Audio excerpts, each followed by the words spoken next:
everyone, and thank you for joining me today for some learning. We are going to be learning about improper fractions and mixed numbers today. So we are all really used to seeing fractions that look like this. For example, 3/4 or 1/3 or 4/7. These are all called proper fractions, and this is where the numerator, the top number, is smaller than the denominator, the bottom number. So in all of these examples, the numerator is smaller than the denominator. So these are proper fractions. But today we are going to be learning about improper fractions and mixed numbers. These are used to show amounts which are bigger than 1. So our proper fractions show amounts that are smaller than 1 whole. Improper fractions and mixed numbers can show us amounts which are bigger than 1 but aren't all whole amounts. So for example, our improper fraction could look like this, 6/2. So you can see here that our numerator is bigger than our denominator, so that makes it an improper fraction, and they are top heavy with this numerator being bigger than the denominator. Another example would be 9/3, or we could have 12/4. In all of these examples, the top number, the numerator, is bigger than the bottom number, the denominator. The other way we can express amounts which are bigger than a whole is with mixed number. For example, we can have 2 1/4. So that means we have 2 wholes and we have 1/4 left over. So in our mixed number, we see how many whole amounts there are and how much is left over. In our improper fraction, we look at how many there are of each piece. How much has everything been split up into equally? Let's look at some examples. Here is our first example. So we're going to write it as both an improper fraction and a mixed number. So we're going to start with our improper fraction. Now I can see that each of these shapes has been split up into 3 parts, into thirds. So I know straight away that my denominator for my improper fraction is going to be 3, because each one is split into thirds, into 3 parts. For my numerator, I'm looking to see how many of those have been coloured in red, and I can see there's 1, 2, 3, 4, 5. So I can see here 5/3 or 5/3 have been coloured in red, so 5/3 are red. Next, we're going to have a look at it as a mixed number. So that's where we look at how many holes are coloured in and what fraction is left over. So I can see here I have 1 hole coloured in, so that's my big number 1. And what fraction is left over? I can see 2 out of the 3 are coloured in.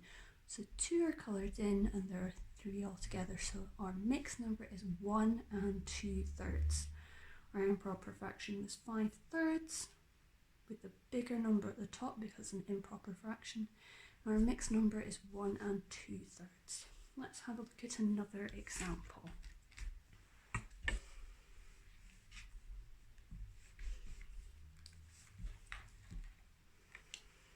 Okay, we'll start with the improper fraction again. This time I can see that each picture has been split up into 2 parts, so my denominator is 2. Straight away I know that.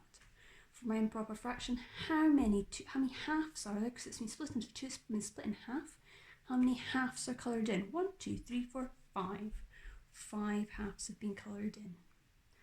For our mixed number, we look first of all at how many whole circles have been coloured in. So I can see there's 1 whole one, 2 whole circles coloured in, and I can see in this third picture there is 1/2 left over.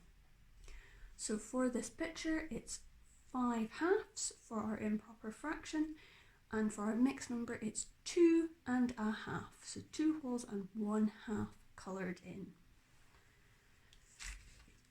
Next example we're going to have a look at is this one. So I can see straight away that my 2 shapes, different looking ones this time, have been split into 4. So for my improper fraction, my denominator is 4 straight away. I can see 1, 2, 3, 4, 5, 6 have been coloured in. So 6/4 all together. So 6 over 4 is our improper fraction. For our mixed number, how many whole shapes are coloured in? You can see just this one at the top is a whole coloured in. And at the bottom I can see 2 out of the 4 are coloured in. So 1 and 2 quarters. This could be simplified if you wanted to. You could possibly see it from the picture to 1.5, knowing that our equivalent fraction for 2 quarters is a half. So both of these show the same amount. We are going to have a look at one more example today, which is this one.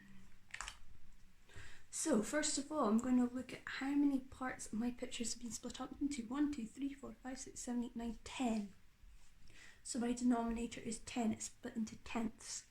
Now I can see the whole of this one. This one's 10, 11, 12 are coloured in for my improper fraction. So 12 tenths are coloured in. For my mixed number, I can see there's 1 whole picture coloured in. And I can see 2 out of the 10, 2 tenths are coloured in. Like in our previous example, I wonder if you can think, what can I simplify 2 tenths to? What equivalent fraction can I make? And I can divide both of those by 2 to get 1/5. So it could be 1 and 2 tenths, or 1 and 1/5 are coloured in. I hope you have learned a little bit about improper fractions and mixed numbers today, and now you will be able to identify these yourself. Thank you for joining me for some learning, and if you have any comments, please just leave them in the section below. Thank you, bye bye.